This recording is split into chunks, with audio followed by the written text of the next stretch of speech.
Hello, good afternoon. Can you hear me? Right. So welcome to this discussion on fisheries after the Aichi Target 6. I think that you all know the background for this discussion this afternoon. We follow very much, all of us, the development of the CBD on measures to ensure marine biodiversity for 2030 or for the after 2020. And this discussion this afternoon, why we hope, will be a very good opportunity to try to draw from the experience of the Aichi targets in 2010 and draw from that conclusion some interesting ideas as to how to better implement a more effective, a more inclusive policy to protect biodiversity in the years to come. The way we have organized this meeting is that there will be a first intervention by a very prestigious scientist, by Jake Rice. He will make an initial presentation of a quarter of an hour, approximately. And after this, we have the privilege to count on the participation of 5 excellent panelists, and the 5 panelists will be there to answer all kinds of questions, both from the chair and from the floor, from all participants. And they will provide us with their expertise in answering all the questions that will be posed by everybody. We want this session, which is very limited in time, only an hour and a half, to be concise, to be quick, to be dynamic, to address all the points, to answer all the questions in a very concise, quick, and clear manner. And it is certainly my intention to try to create a very informal way of conducting our discussions, so that we don't want a kind of academic, serious setting, but rather an informal one where people can really speak their mind and where people can actually be genuine in the presentation of its questions and answers to this. So having made that initial presentation, I would like to introduce the first contribution, which is that from Jake Rice from the IUCN CEM FEG. So I hope Jake is ready. There will be a few seconds for his presentation.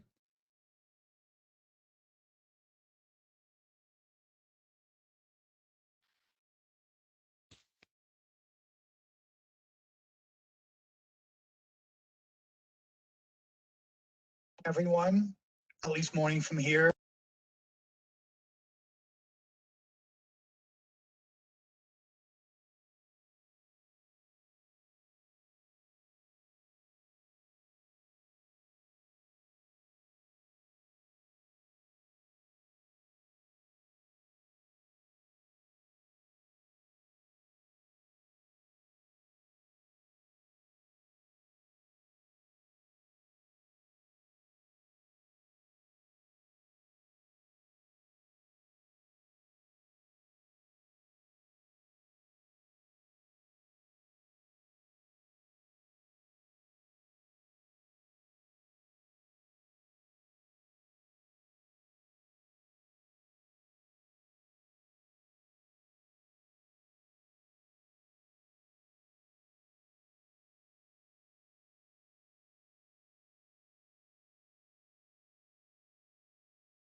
All right. Thank you very much, Jake, for these very nice words for a start of the meeting. So let's now go into the debate. And let me first of all introduce the 5 panelists that we have here with us this afternoon.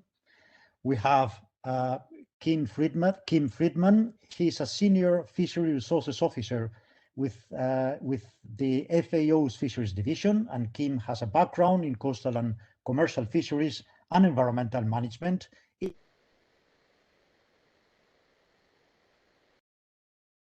The Northeast Atlantic Fisheries Commission. And before that, he has been Executive Secretary to of the OSPAR Commission. And before that, he has been working in the UK's Department for Environment, Food and Rural Affairs.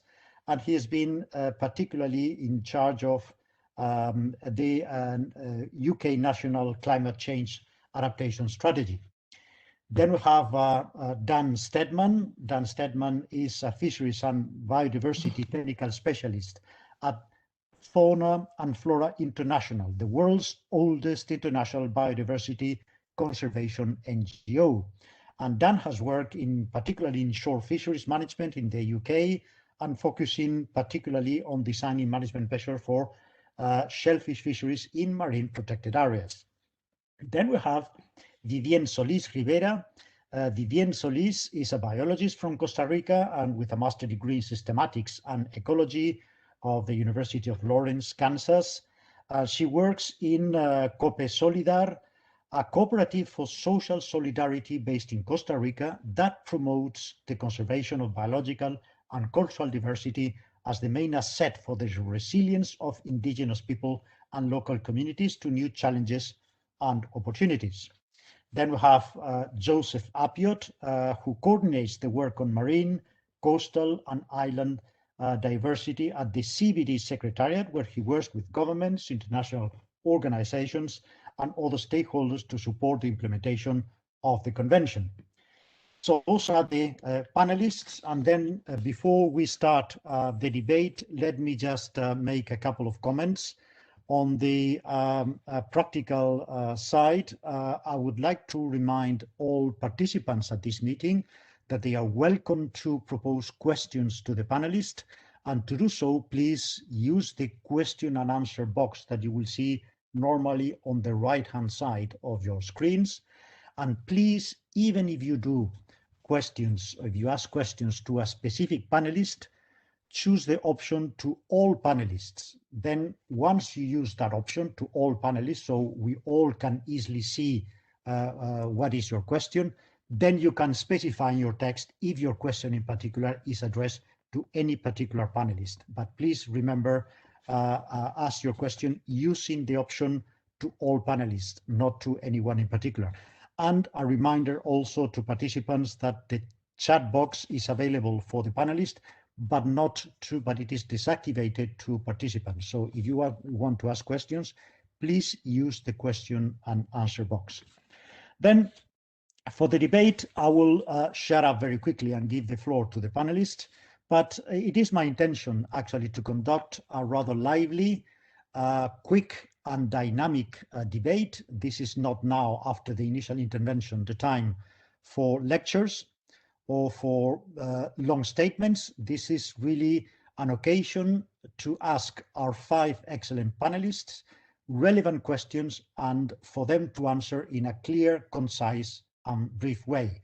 And even, let's say, to have what I would call a kind of coffee break-like kind of atmosphere. I've been participating for so many years in meetings with stakeholders, and I've always said that the most interesting things that you hear in those meetings are not the formal statements, are what people tell you around a coffee during coffee breaks. So it'd be my intention, to the extent possible, to create that kind of informal coffee break-like kind of discussion where we can all speak our mind freely and briefly and concisely. So that would be my intention. So I would ask you all to be brief, concise, and to the point in your answers.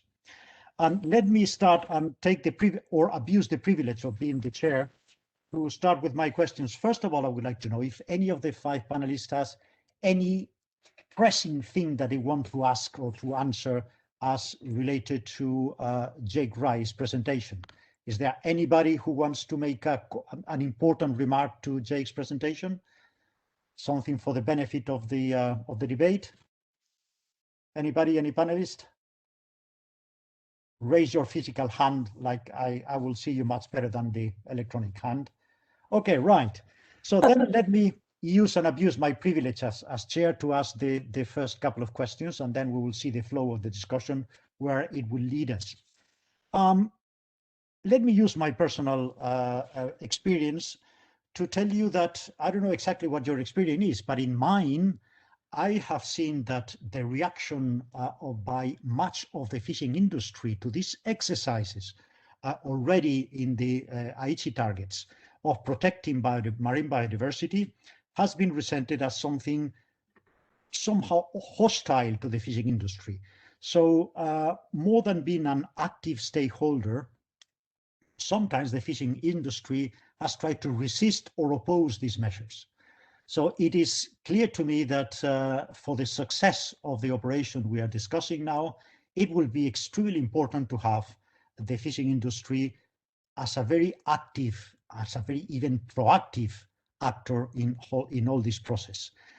My question to all the panelists is, well, how do you think you can actually motivate the fishing industry not to resist or simply to oppose this, but to be actually an active partner, an active stakeholder in this process? Who wants to shoot first? I want to see a hand raise. Okay, yeah, go ahead.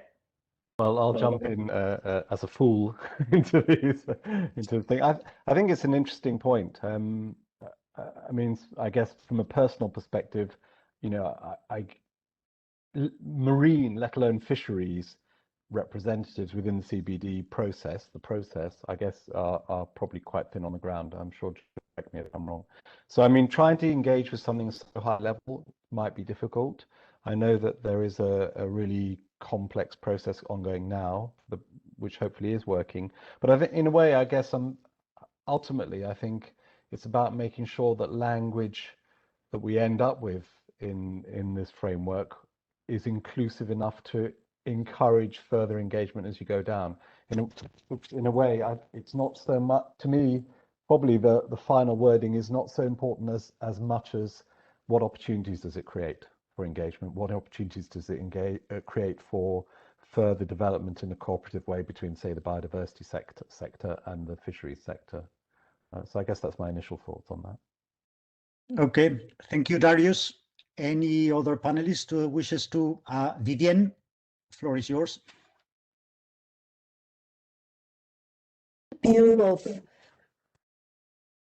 From the point of view of civil society, I think the question is very pertinent.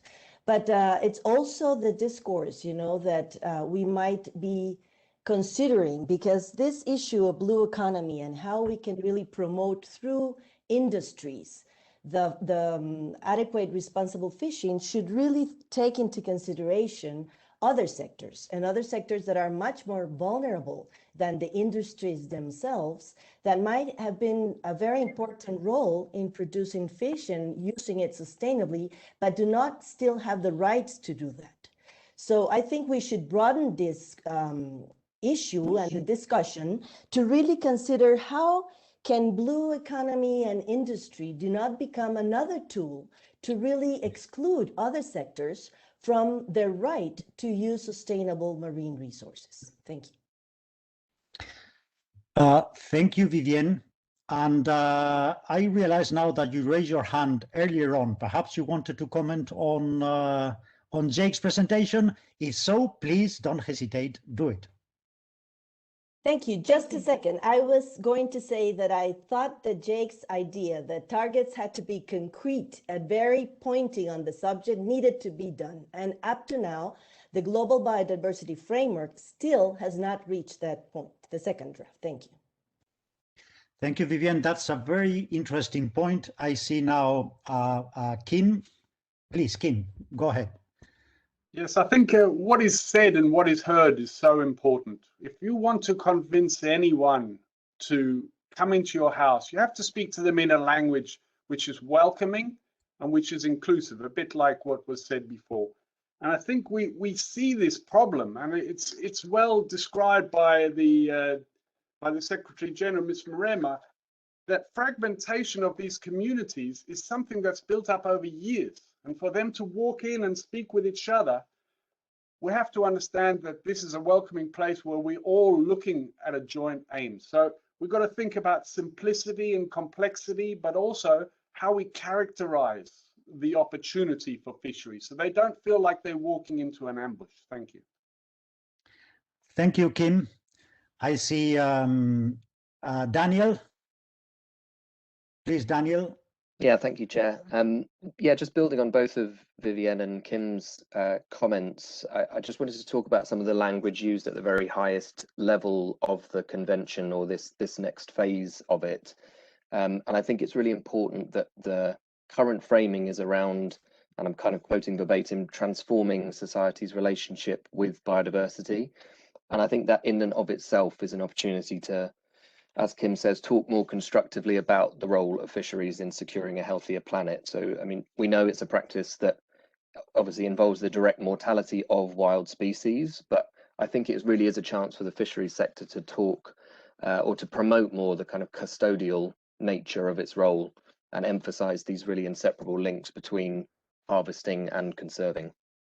Thank you. Okay. Joe? Thank you. I think we've seen really well in looking at the failure to achieve the Aichi targets, the fact that that one of the main reasons is that the actual users of biodiversity were not adequately engaged. We know that very well. So I think there's no surprise. It's no secret, certainly, that there needs to be a better engagement of the sectors that are actually engaged in using biodiversity. To see these kinds of targets as their own, to see themselves and to see their place in these targets. But I think we also have to, in that conversation,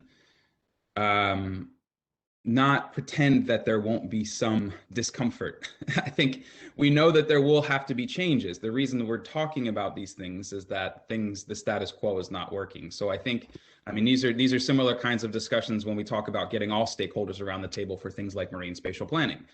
Yeah, it's great, and you're trying to sell this, sell this approach and get everybody at the table, but inevitably things are going to have to change. Behaviors are going to have to change. So I think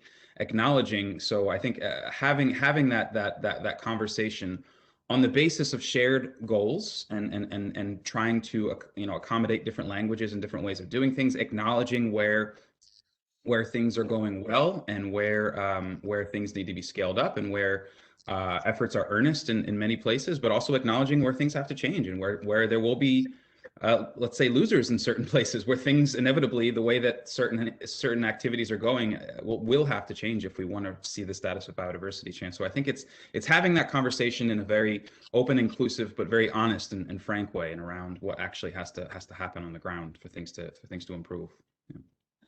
Yeah, thank you very much, Joe. I would, yes, I see Darius wanted to just to carry on the conversation. I think, and please, I agree entirely with Joe, but obviously the discomfort has to be there on all sides, if you see what I mean. And I think it's a difficult discussion from every side, and people have to be more open-minded from every side. And I think that's the challenge right across. And as others have said, if a constituency is seen as one-sided, then you do get a lack of engagement. So I suppose it's trying to keep on bringing forward that conversation and seeing a merging of views rather than just one view or the other. Okay, thank you very much. I see Kim wants to intervene. Yeah, I think we've got a great opportunity now, because the CBD's role is really just threefold. It's protection of these, places with high levels of control of limiting human pressures. It's sustainable use, where human and non-human life is interacting, which is in the majority of areas. And it's managing the genetic resources. So this invisible recipe for life is given, the attention it deserves. But we have to get the balance right across those three. And we see now in the first one, when we're talking about protection, that we are now inviting the other sectors to come and talk with OECMs alongside MPAs. That's a fantastic opportunity. And hopefully we see within sustainable use more of your people who've got a particular interest in protection playing a role to help those sustainable use people reach the kind of aims that they're going for, which will never be delivered in 10 years. This is an ongoing program forever, and we all have to work it together. Reciprocal mainstreaming. Thank you. Thank you, Kim. I see I have Vivienne and then Joe again. I was just going to back up what Kim has just mentioned. You know, the second objective of CBD, I think it's a great opportunity, sustainable use of marine resources, and then responsible and sustainable fishing should go there. The problem is that still for the parties and governments, this issue is not being implemented as strongly as the first objective of CBD, which is the protection and conservation of biodiversity. So we really need to put in that framework concrete targets and indicators that show the advance of governments in the sustainable use part of this story. Thank you.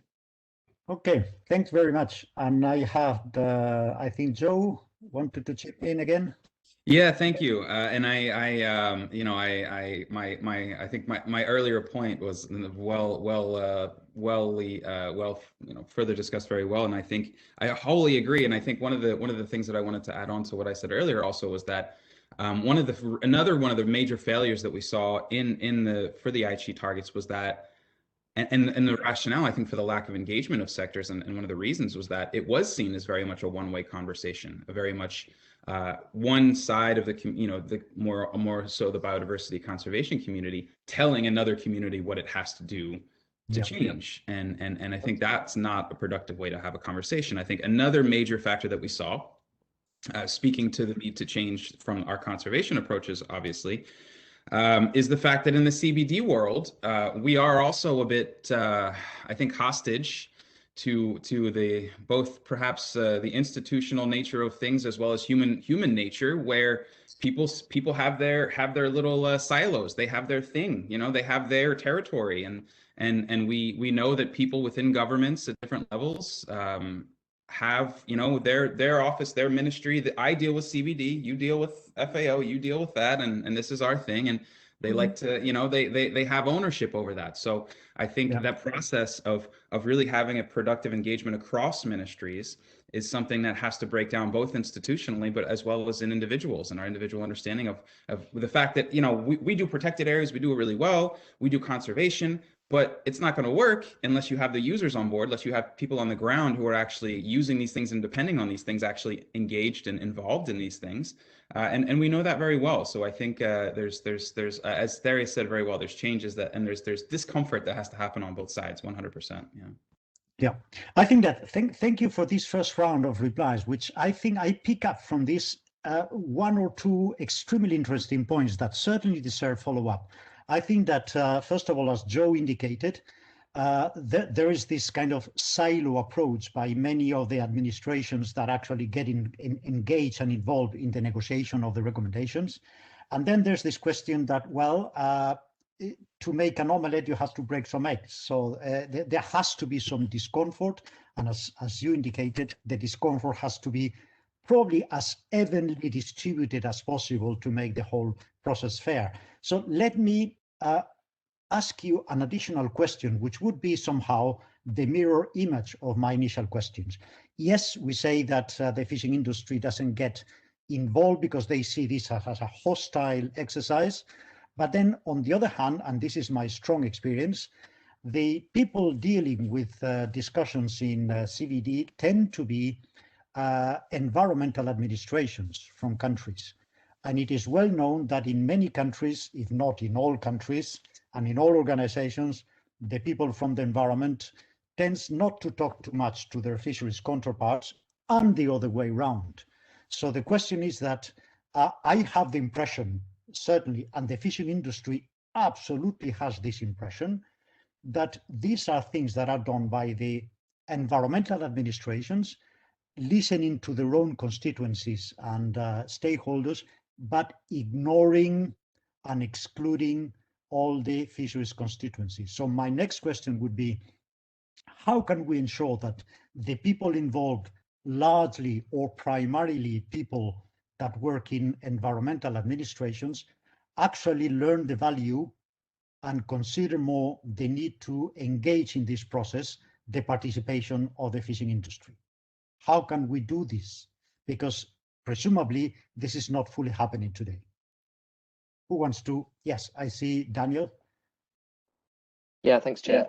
I know that we had a session yesterday on OECM, so I don't want to immediately retread the same ground, but I think, you know, spatial management is absolutely kind of central to the tensions that you're talking about. And I think, I guess, for the sorts of positive dialogue that we're all appealing to, I think we do have to keep reminding ourselves that spatial management is a tool that both conservation bodies and fisheries managers use, and that both could learn a lot from each other. And I think maybe even more important than the kind of technical side of that is the sort of myth busting side as well, trying to sort out some of these misunderstandings about how, when and where to use these tools.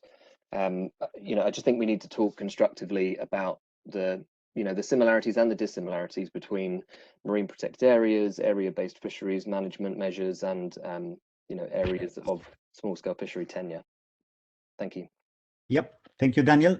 I see Vivienne.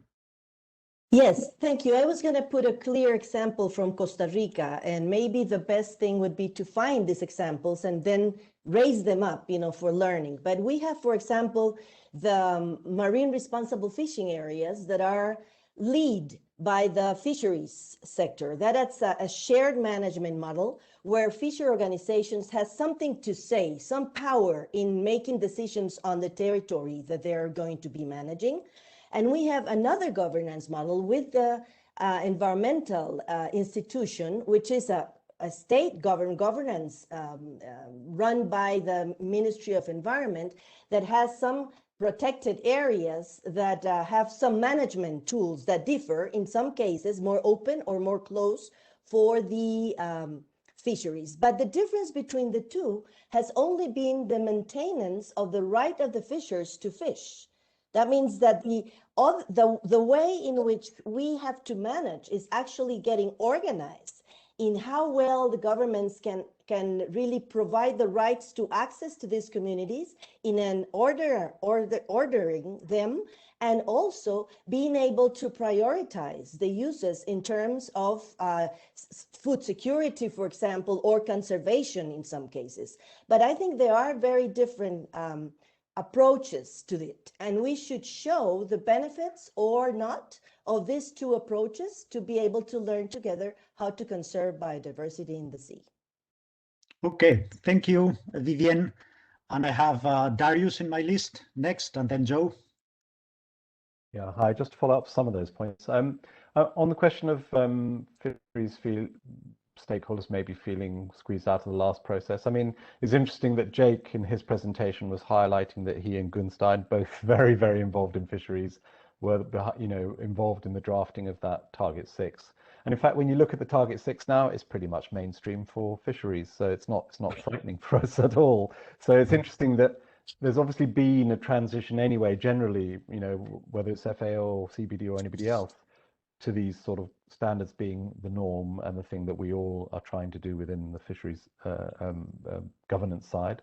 The other thing to mention, and it's come up in one of the questions from Maria Kalina, thinking about this new opportunity through the OECMs and MPAs, these looking at spatial, and Daniel's mentioned it as well, that the spatial measures that we do, and I'm sure Joe's not surprised I'm mentioning this.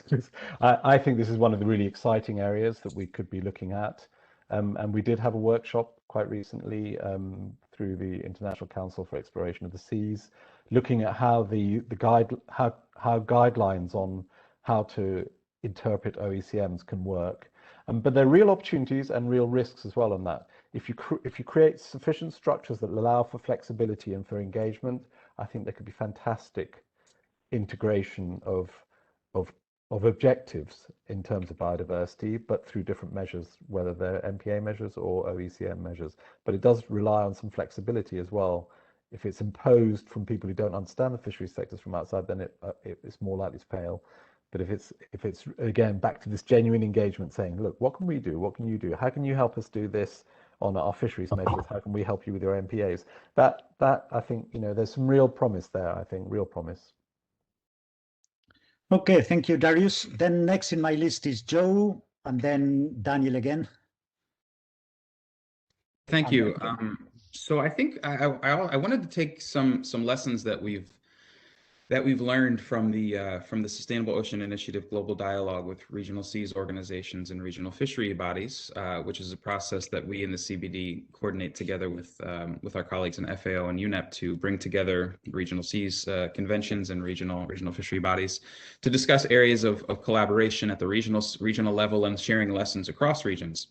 And one of the really, in my view, one of the really productive angles of this conversation that we've had under that dialogue is talking about issues where both communities have something to contribute and where they can actually add value to what the other is doing. I think in many ways, the need for improved regional collaboration and collaboration between RFMOs and regional seas has been around for a very long time, and it's been discussed for a very long time. But at least in my view, by and large, a lot of the discussion was these are a lot of the targets and objectives that the regional seas have come up with, and the regional fishery bodies have to change to make sure we get there and have to improve their management. But how we structured the global dialogue discussion is a bit more around specific thematic issues, real substantive practical issues around which both communities agree are important, both the RFMOs and the regional seas agree are important, and both of them can utilize the other's respective strengths and things that they may lack. So, if there's obviously fisheries management expertise, enforcement capacity, things there that the RFMOs have that the regional seas don't have. But there's a different kinds of competence in the biodiversity community and the regional seas community around biodiversity issues, environment issues, and things like that. So looking at issues where there is a tangible need for collaboration and where there is added value by bringing those two groups together and looking at joint approaches and looking at more holistic approaches, I think was a really productive way to actually frame that conversation. Because I think a lot of the time when we talk about this distinction, we talk about these two communities, I think a lot of it is ideological and not in modern times, so not so grounded in reality. Because I think often when we get down to the nitty-gritty of what we're talking about, both communities really probably see eye to eye a lot more than we think they do. It's more of these sort of messages and ideologies and styles of communication and language that is perhaps more of the issue. Right. Thank you, Joe. I had Daniel again and then Kim. Yeah, speaking to Joe's point, I mean, I certainly agree that there are ideological differences, but I think the point you also made earlier, Joe, around kind of institutional siloing is also really relevant here. And I think we have to acknowledge that spatial decision making is always guided by which part of the ecosystem and which part of the kind of usage pattern that a given stakeholder group is focused on, and crucially has the mandate to manage and protect. That will guide how effective this kind of layering of different approaches is. For fisheries stakeholders, that might well be the range of the target species that they're focused on, or the footprint of the fishing gear that they can regulate. Whereas for conservation stakeholders, it might be the distribution of seabed habitat types or non-target species range. And I'm certainly very encouraged by this kind of 100% of the ocean sustainably managed narrative that seems to be emerging more, because I think we need a great deal of institutional porousness to make these things actually real, and exactly the kind of flexibility that Darius was talking about of governance and of management instruments. Thanks. Yes, Kim. Yeah. And then Vivienne. I think the best way to get that reciprocal mainstreaming happening is for the conservation community to hold fisheries to account on fisheries' own promises. So, for example, if we look in this year's COFI, the Committee of Fisheries being held in FAO, where all the fisheries leadership got together, they specifically asked in their decision 17, for their ecosystem approach, which includes the factors of AT6, Aichi Target 6, to be taken into account. They actually asked for that to be included. Now, the way for that to happen really successfully is if that ecosystem approach was in the framework, but not just to control degradation of biodiversity, but also to look at improving and supporting positive change. Now, I'll give you a few examples of positive change, which the conservation community could help fisheries with. We need to have transformational fisheries management, specifically in areas which don't have the capacity and resources. We know that aquaculture is intensifying. That needs to be sustainable intensification. Otherwise, we're going to have damaged coastal ecosystems. Get behind those changes which are happening. And finally, look to other opportunities outside of biodiversity exactly, such as upgrading and making fisheries value chains more innovative. We know about the waste of these resources that get lost in those value chains. Let's improve those. All of those opportunities will bring more and more sustainable product through, which is going to be needed. We know that use of marine resources is going up and will offer opportunities for biodiversity conservation. Thank you. Thank you, Kim. Vivienne? Yes, I think the issue of ecosystem approach and also the finding ways to work together, institutions or agencies in fisheries and environment is crucial to this discussion. I have seen in the field fishers discussing with both institutions how to conserve and preserve a mangrove, for example, so important for fishery. And looking at the two agencies fighting for the mangrove. No, it's a protected area. It should be something because that's where the small fish come, the juveniles, fighting. And at the end, the fisher saying, you take it. We don't care about that mangrove. That's not the idea. The idea is to have all those stakeholders and right holders into the SAC to promote the sustainable use of that mangrove and the sustainable use of the marine resources. So we really need to work on that. And I wanted just to point out that I think what Joe mentioned was so important in the sense that SOI, the Sustainable Ocean Initiative, is key on this issue. And the CBD and the Secretary should be given more support to the SOI effort because it's where maybe these two things can be joined and can be then provided to governments and parties to follow upon those examples of good work together. Thank you. Thank you, Vivienne. And let me make a kind of follow-up question on the very interesting contributions you've made. There's one that I would like to pick up on, and that is when Danielle referred to the question of the 100% management. And I do remember when I was active in the European Commission that we did a communication on marine biodiversity. This was years ago.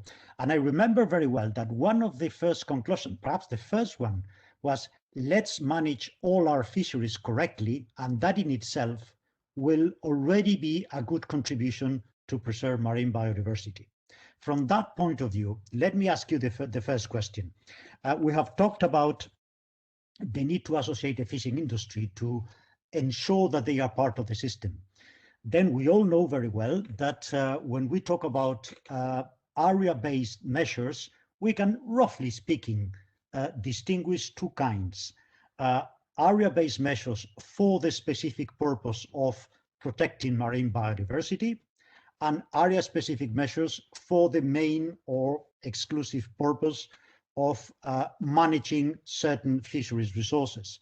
And both are different, but we all know very well that both also overlap. The question that I would like to ask to all panelists is that, wouldn't it be interesting to try to explore further the idea that some of the existing area-based measures applicable to fisheries could be upgraded also to deliver on biodiversity goals? And that might be a way to perhaps to better associate the fishing industry in the whole process. So my question would be, how incompatible do you think are the two kinds of area-based measures for biodiversity, for fisheries management? And what do you think are key factors that would allow fisheries management area-based measures to be upgraded so that they can also deliver on biodiversity targets? I see Joe, and then Darius. Yeah, I'm sure that others here. Thank you for that. It's a really, really pertinent question. Something that we've been dealing with a lot in the context of this OECM discussion. And I'll let others who have much more fisheries expertise than I do perhaps get into the technicalities of that. But I think one of the aspects of looking at area-based conservation in particular that we've learned in the CBD is that it's important to focus on the system, the features, and the outcomes that you want for those areas, and not to assume that a certain tool or approach is de facto going to solve your problems. I think in my view, much of the conservation community and the CBD community has relied too much on protected areas as a bit of a catch, as a bit of a silver bullet to fix everything.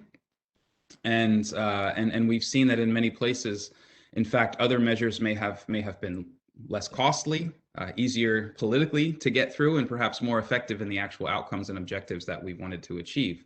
This is an approach that has been supported by our work on ecologically or biologically significant marine areas, or EBSAs, whereby we don't. The EBSAs do not indicate any kind of tool any specific tool that should be used, and they describe of enormously different features. Sometimes they're small coral reefs, sometimes they're whole ocean, ocean basin spanning transition zones, oceanographic fronts. Obviously, you wouldn't put a protected area on an oceanographic front, but the point being is that you need to look at what aspects of the systems are important and are in need of protection, are threatened, and what are they threatened by, and what do we want to do with those? Where do we want to see those systems in 10 years? And in order to do that, what do we have to change? And how do we change those behaviors? Sometimes it's a protected area, sometimes it's a sectoral measure, sometimes it's something completely different. So I think looking at what we want to achieve in that area, it will tell us which type of approach is most appropriate. Okay, thank you, Joe. Darius is next. Yeah, just to follow on from what Joe said. I mean, obviously, as mankind, we're interested in, the biodiversity benefits. We're interested in the economic, the social benefits, and food sources, etc., that are sustainable. So all those things have to be in the melting pot, and I guess that takes us to which tools we use are best. But going back to the more specifics, for instance, in our Northeast Atlantic area, we have fisheries measures that are for biodiversity conservation. So that's, for instance, we close all bottom fishing. Well, pretty much 98% of our high seas areas closed to bottom fishing, which is there for the purpose of conservation of vulnerable marine ecosystems. And then we have other measures which are focused on the fisheries outcomes, as you mentioned. So, for instance, we have measures that are trying to protect juvenile haddock. But those measures in themselves have biodiversity benefits. This particular gear might be banned or whatever in an area. So, as you say, I think to optimize those, we need to engage with the biodiversity side and say, well, okay, we've got these measures in place. How could we tweak them maybe to be even more beneficial to biodiversity? And how can you recognize them as tools that have enforcement? Even in the high seas, they have enforcement and they are effective. So it's all about this dialogue to get to where we find what the best network and patchwork of different measures is and how to optimize those, whether they're marine protected areas or fisheries measures. Again, I think making sure that the guidelines and the mechanisms you have in place encourage that rather than stop that is really important. And Joe was part of that workshop that we discussed a lot of these things. So yeah, I don't think you need to make such a strict distinction between the ones that are just for biodiversity protection, the ones for fisheries, because I think obviously fisheries are part of the ecosystem and anything you do there has impacts. So you have to assess that. I guess what we in the fisheries side do very well is the fisheries management and monitoring that, but we're not so good at monitoring the impacts on biodiversity. We tend to go, if we haven't damaged it, then it's okay. And maybe we need a bit more help on that side. Yeah, thank you very much, Darius. And I would like to remark before giving the floor to Vivienne, who's next, to the comment you made that I think it is extremely pertinent, and you are well placed to know from NIAFC, and it's the fact that the fisheries measures, they are subject to, in some cases, such as NIAFC, to very strict monitoring and control measures, which is not necessarily the case on some of the environmental recommendations that are made for biodiversity. So this is, I think, a key element, because building on something that is already extremely well controlled is something different from establishing new measures and then trying to figure out who and how is going to control them. That's a point that I take that I think is very important. Then Vivienne, floor is yours. Yes, I wanted to throw in the area-based issue discussion the issue of governance, because I think this is one important aspect. Who is going or who is making decisions on how the rules for the fishing management are being done? And here, one of the questions we have on all these different possibilities with area-based conservation areas is who is going to have the governance of those areas, and if communities, indigenous people and local communities in the ones that are closer, or other indigenous people in ones that are farther from the coast, are going to maintain the governance and the right to be part of the decisions that are going to be managed there. And I think this brings in the issue of traditional knowledge too. We certainly don't have all the knowledge to manage these new areas or areas that are going to be recognized. And still we are very behind in the global biodiversity framework and the new version to recognize strongly this traditional knowledge. Okay, thanks, Vivienne, also to underline the importance of this traditional knowledge, and particularly the question of governance. I think that also links on my own comment that whatever we do, no matter how much effect it may theoretically have from a scientific point of view in preserving biodiversity, then it has to be well governed and it has to be well monitored and well controlled. Otherwise, it's just measures on paper. And I'm sure we all agree that we don't want a system that is basically looks nice on paper, but that nobody is seriously controlling. And perhaps also to pick up on Vivienne's last intervention, I think there's another question that has popped up, and also yesterday, and it's the question of equity. In my personal experience, there seems to be some contradiction between two things.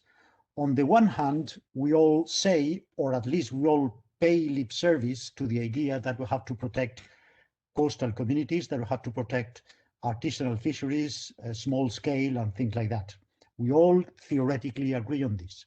But then when I look at, in my experience, at certain area-based measures, what happens, not necessarily in all of them, depends how are defined, but in some of them, what we find, or what we may find, is that local fishermen that have a very limited scope of activity, they are strongly hit by a measure, whereas perhaps industrial interests, which have large ocean-going vessels, if they are excluded from an area, they can go elsewhere.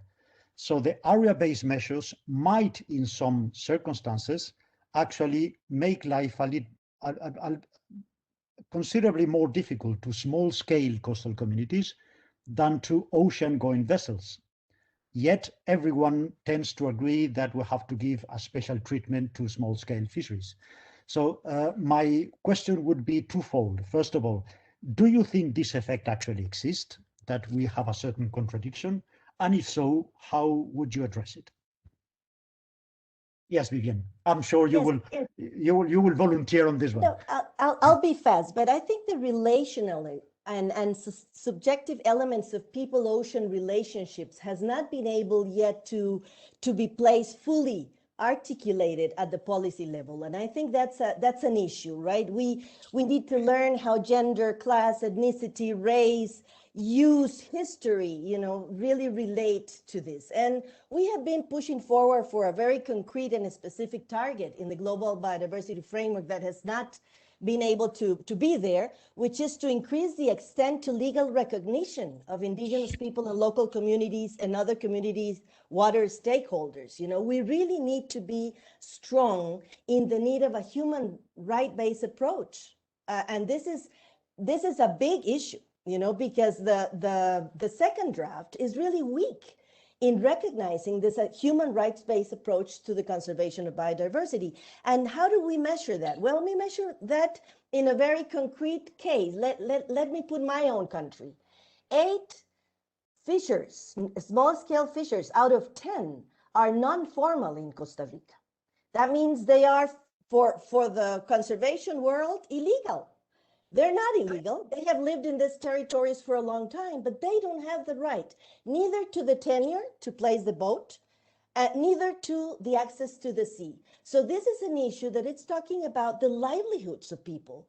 We cannot increase conservation without providing these vulnerabilized and marginalized sectors the right to tenure and to access, to make sure that anything else we are distributing in a more equitable and just way the benefits out of sustainable fishing or marine conservation. And that must be a priority for this next bunch of years that we're planning for. Thank you. Thank you, Vivienne. I see Daniel.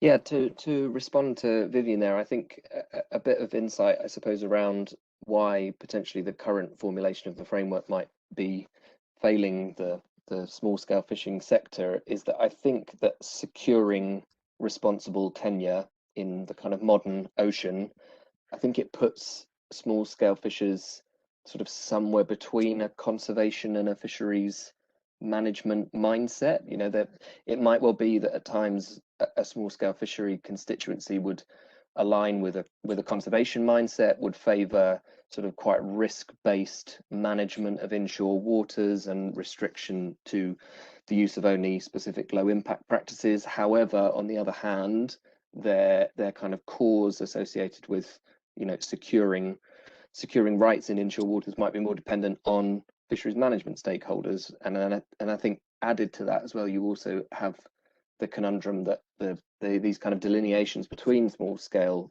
fisheries and industrial fisheries in some cases are becoming quite porous. You know, there's a kind of a continuum of practices, a continuum of value systems, and the need to kind of introduce quite formalized, rigid, you know, modern management tools like marine spatial planning that kind of naturally will you know, will squeeze out a sector where there's both the kind of the conservationist and the resource use mindset is sort of central to their value system.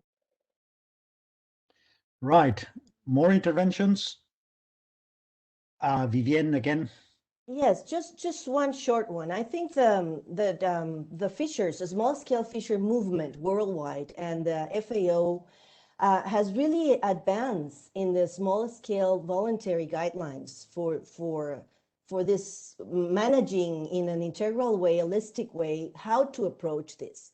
And we had been pushing forward, you know, to follow. This was a 10-year process coming from the bottom up, from the organizational movements in the territories up to the decision making, and most countries have agreed on this voluntary guidelines. So I think that the CBD also needs to take over these instruments, link with other agreements and other responsibilities of governments to do this in the right way, not last another 10 years in discovering how to do this, but use what we already have there with concrete indicators to be measured and move on. So that would be an important suggestion. Okay, thank you very much. More interventions on this one? Yes, Kim. I think we are in an unusual situation today in that we are on the cusp of being able to collect information and share information that we never were able to do before. I mean, in the old days, just communicating was very hard. And this is getting not so much easier, but almost available to a range of sector players, be they small scale or indigenous, that never, ever were able to reach with their stories. And it just so happens that, you know, the UN, which used to play a major role in connecting people together, has had to change their business slightly because people are much more connected than they have been in the past. And I'm hoping that these technological solutions to allow people to share information about the status of their resources and their access becomes more mainstream. So we're looking at not so much what tool did you use, but what was the outcome for people and the systems, because people are integral to systems.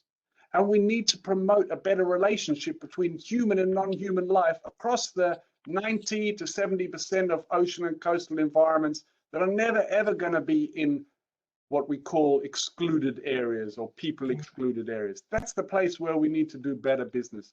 And we almost are getting to the cusp with a bit of investment of getting those stories shared and therefore not judging a tool by its name, but by its actual delivery. Thank you. Okay. So we have more questions coming in. Let me ask another one while we are trying to process questions from the participants. And let me ask you something. The FAO's COFI has specifically called for ecosystem-based approach to be applied in fisheries, yet this is not recognized in CBD. And of course, the problem is that there are as many definitions of ecosystem approach as there are people talking about it. But in my personal view, if there is my own definition of ecosystem approach would be to manage fisheries in a way that will not only contribute to the sustainability of the individual fish stocks, but also in a way that will contribute to preserve as much as possible ecosystem structure and function. So my question is here, to what extent do you think it is useful actually to try to integrate for the future objectives of CBD the notion of ecosystem approach, presumably and hopefully with a clear enough definition of what it means in practice? Who wants to chip on this? Kim? I think we have a great opportunity, because if you remember when Jake started off, he pointed out that it's really Aichi Target 6 really encompassed a number of elements. Overfishing is avoided, no significant adverse impacts, threatened species and vulnerable ecosystems weren't damaged, recovery plans were in place, depleted species had recovery. And then, you know, looking at safe ecological limits. All those are components of the ecosystems approach. The only thing that would be different is that the ecosystem approach also takes on the social dimension. And this would be a very big change in the current draft of what we have in the post-2020, because it's bringing people and the environment into the same place. Whereas at the moment, the framework kind of pushes people to getting benefits and then looks at the environment separately under different goals. And by doing that, it sets up maybe an unhelpful dynamic where people are seen as either getting benefits or doing damage. And obviously, for fisheries to be productive and successful, although they do contribute to environmental degradation, they also suffer from it. They require those environments to be vibrant and productive. So we want to bring that package together. We don't want communities being marginalized, because if they are, they cannot play an active, positive role. And equally, we don't want environments being damaged. So having that conversation in one place breaks down some of those silos that we're spoken about by the Ms. Marema in her paper in Nature and Sustainability. Thank you. Thank you, Kim. More interventions on this question? Yeah, I see. Yeah, I see Darius and then Joe. Hi. Well, those are really helpful comments from Kim, and obviously I think the human dimension is built into the FAO's sort of interpretation of ecosystem-based approach.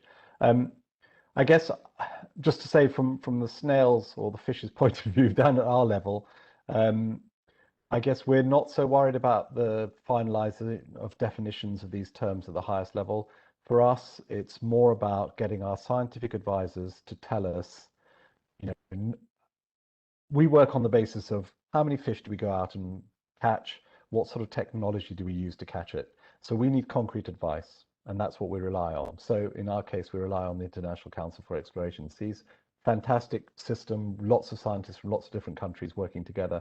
And they're trying to embody the ecosystem-based approach, because they're looking at the impact on that particular stock, of the interaction between the different fish stocks, and then the interaction between those fish stocks and their whole ecosystem. So whether it's biodiversity or oceanographic change or human pressures, it's a huge task. So I think in a way for us, whatever the definition is at the top, the practice of turning that into reality, implementing it, is already the huge challenge we're trying to do.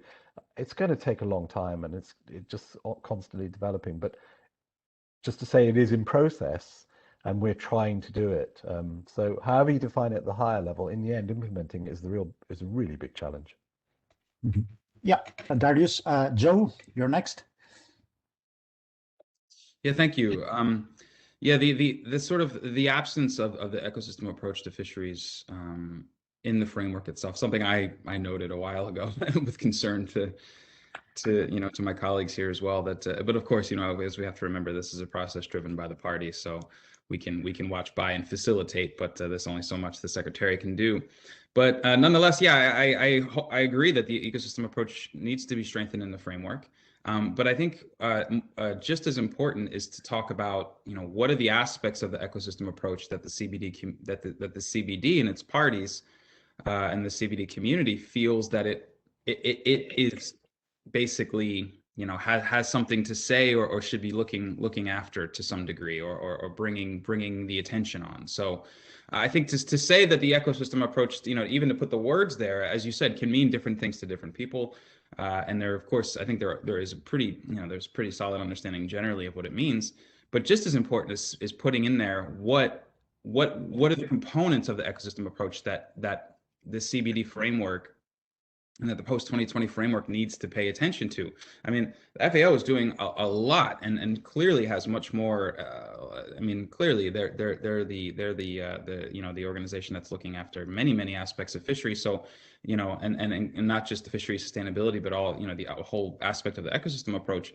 But what are the aspects of fishing and the fisheries, fisheries activities that the CBD community really wants to pay attention to and cares about? Of course, the sustainability, because fish are biodiversity, of course, but what are the things that biodiversity experts can have things to say on, and what are the aspects of biodiversity expertise that can help that transition? So this again brings me back to my point of looking at where is the sort of productive technical aspects of collaboration and complementarity that can bring us to our collective and shared goals.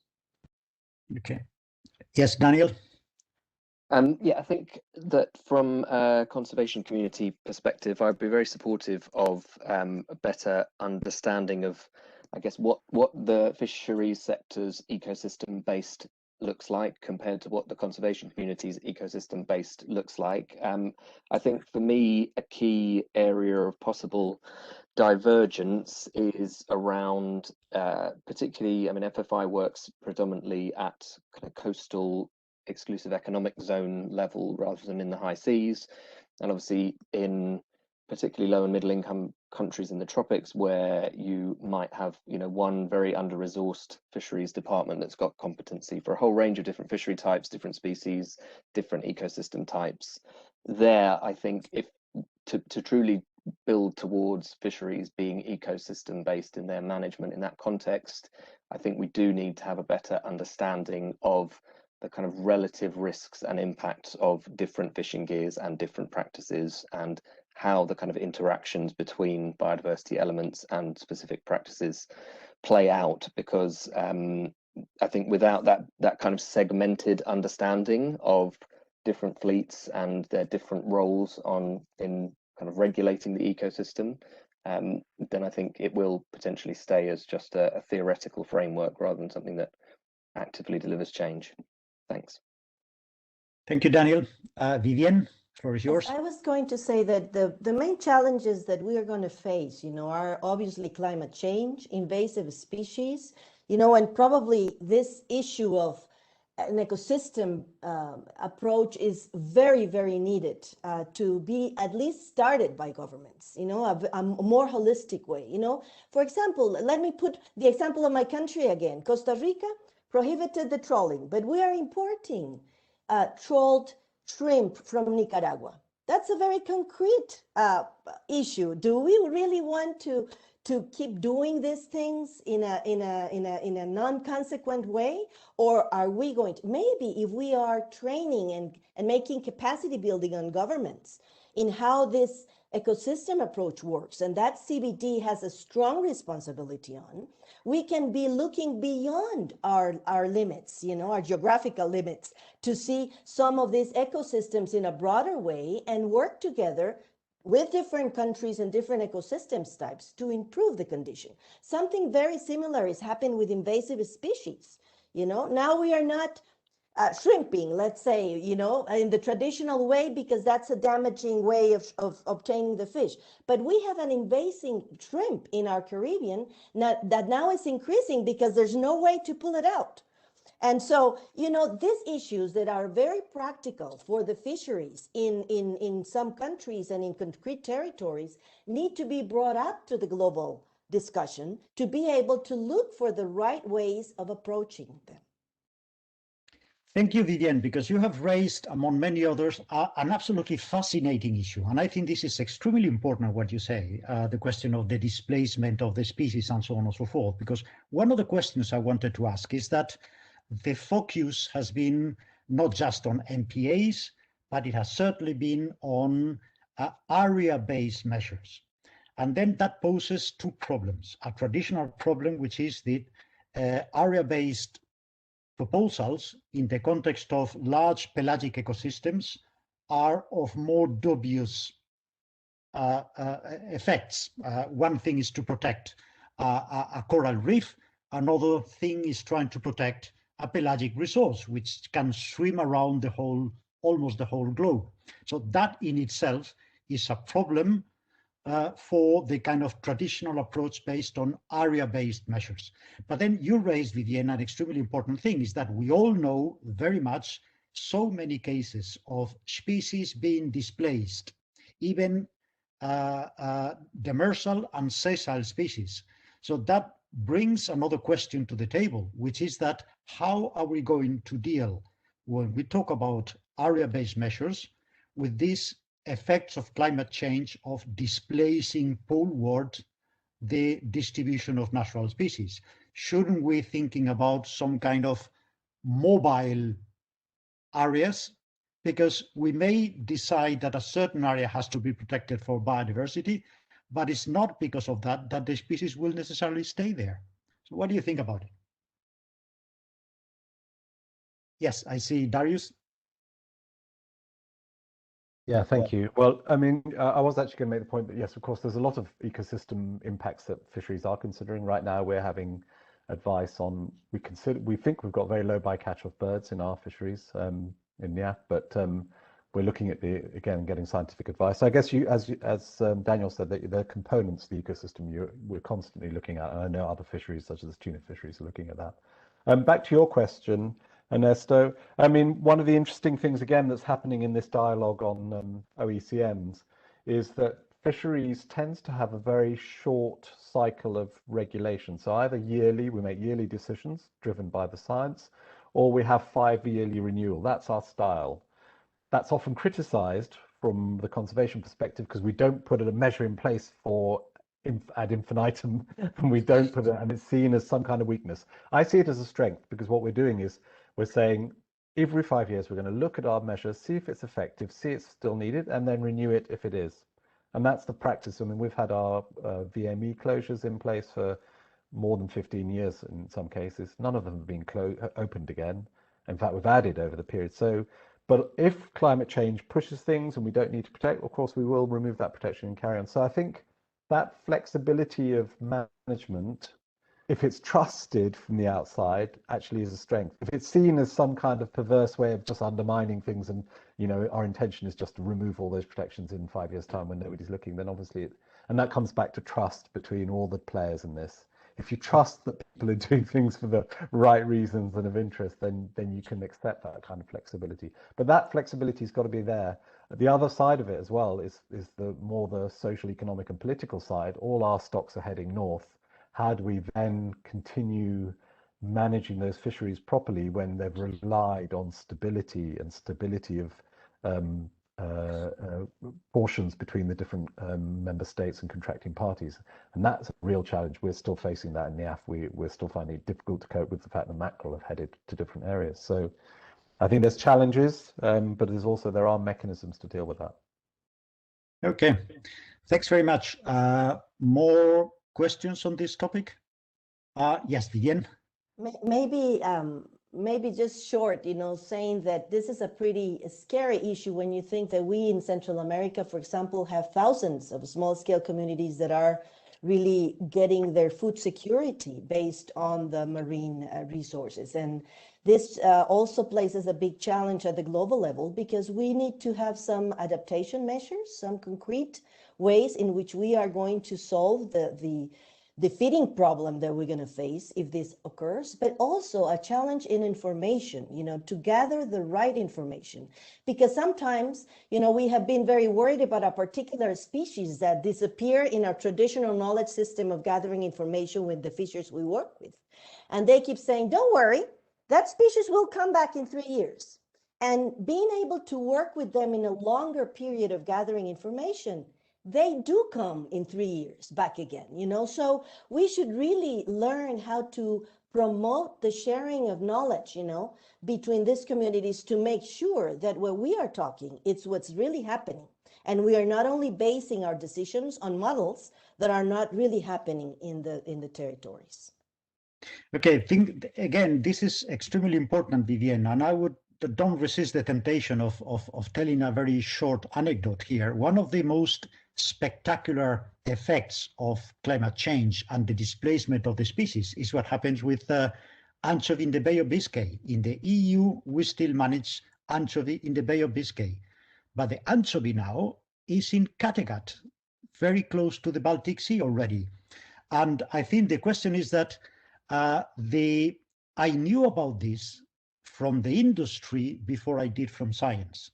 So I think that, as you say, Vivienne, keeping the information updated on these movements is key to preserve the value of whatever the measure we agree on.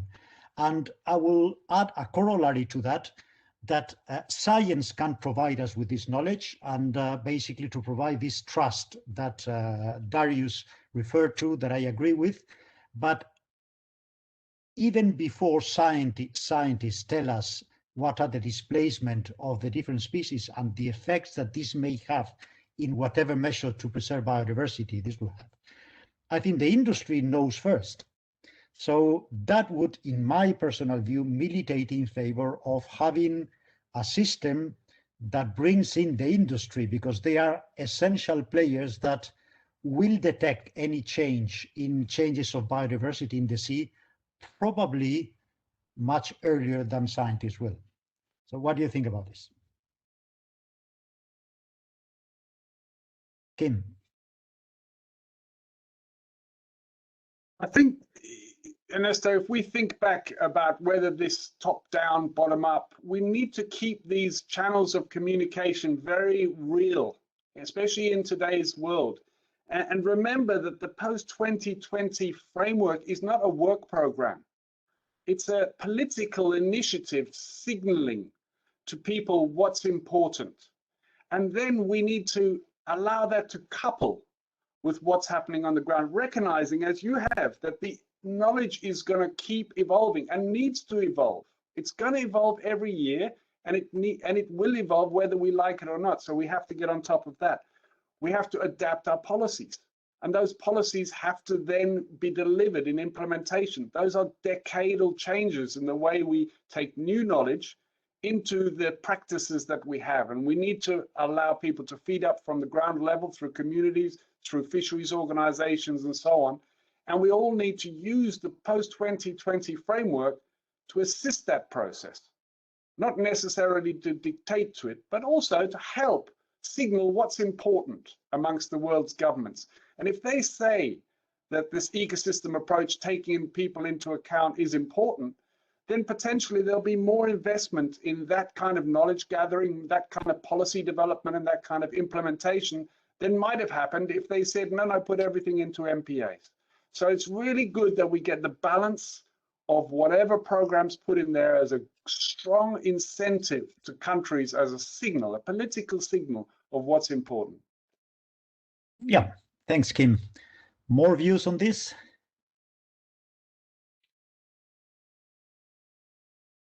Don't tell me you have exhausted your contributions to it. I don't believe it for a second.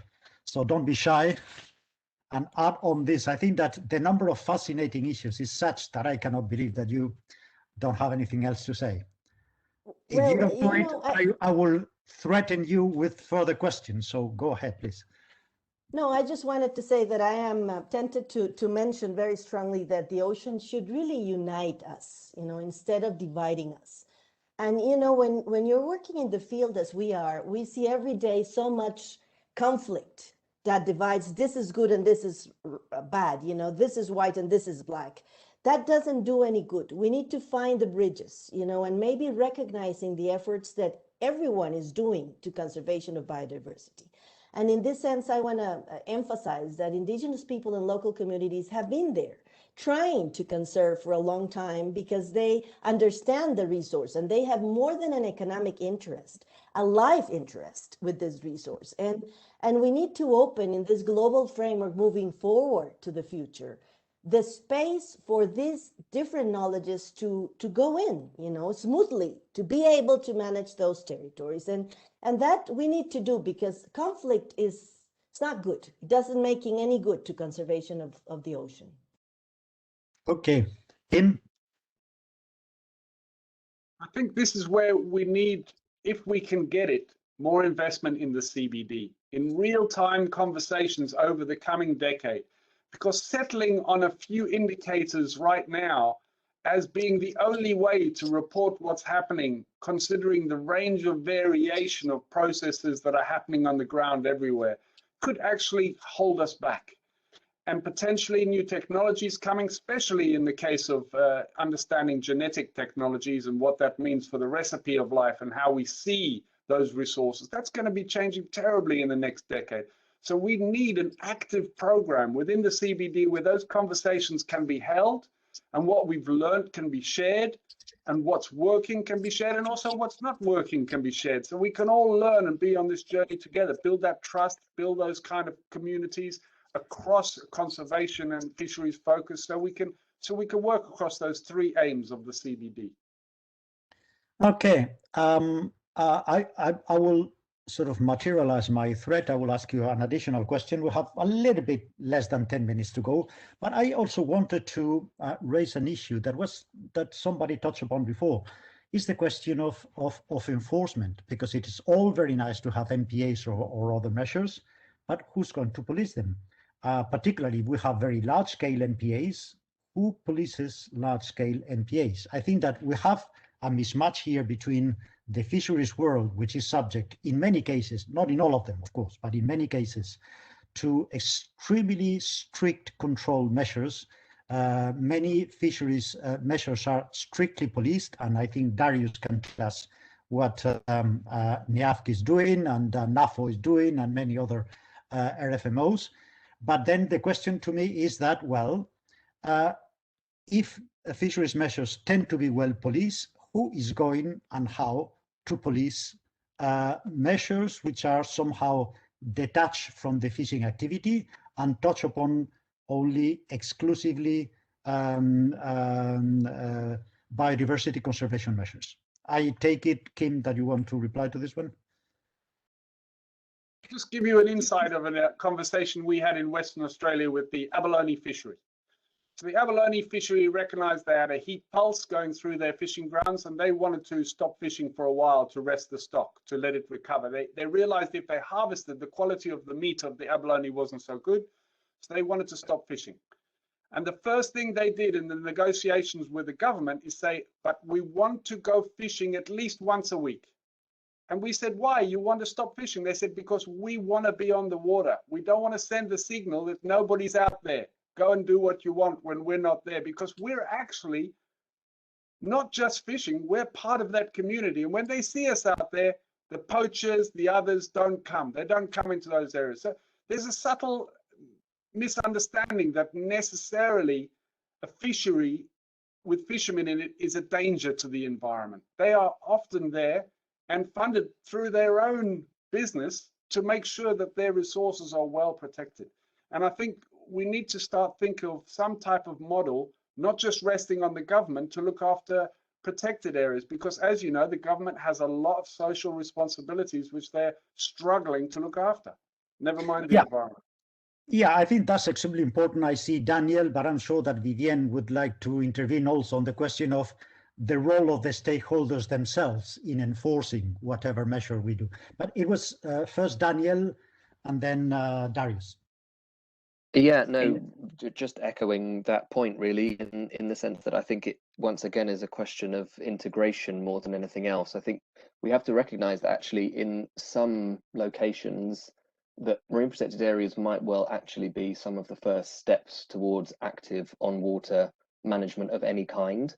And I'm thinking particularly of an example within FFI's own portfolio, which is working with the Fisheries Administration and incidentally FAO in Cambodia, where a kind of co-managed MPA has also led to a kind of collaborative enforcement protocol that first was premised around the kind of locally managed marine area tenure-based restrictions, was then kind of leveled up to cover the country's first marine protected area, and is now incentivizing a kind of national marine enforcement structure that still crucially involves that kind of rights tenure-based framework at the base of it. So I think we have to recognize where everyone is at the moment and kind of meet them there. It might actually be MPAs that are the first thing that kind of catalyze a government into thinking about maritime enforcement more holistically.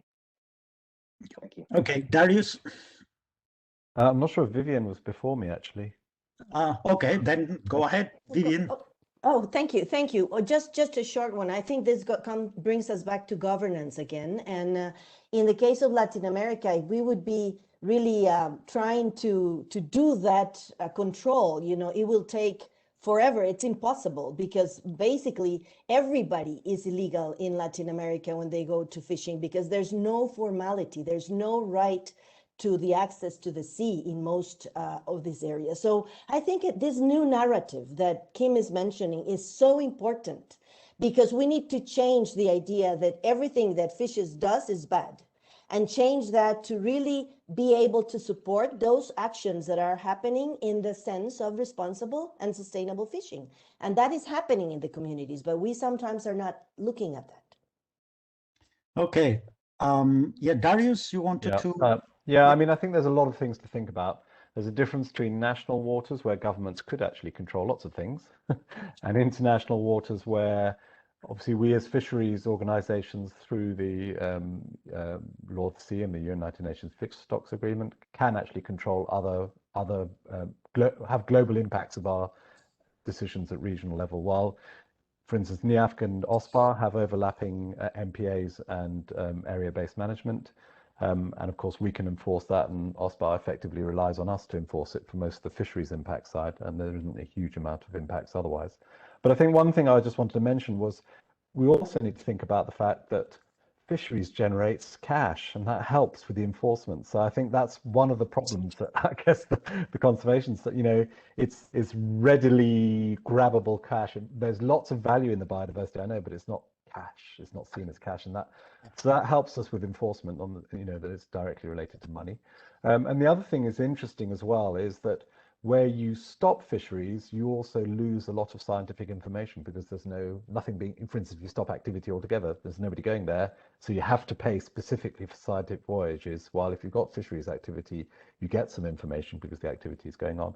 So I think I don't come to any conclusions about those things, but those are all things to consider about how best to optimize human resource, the knowledge, money, everything to get the best result.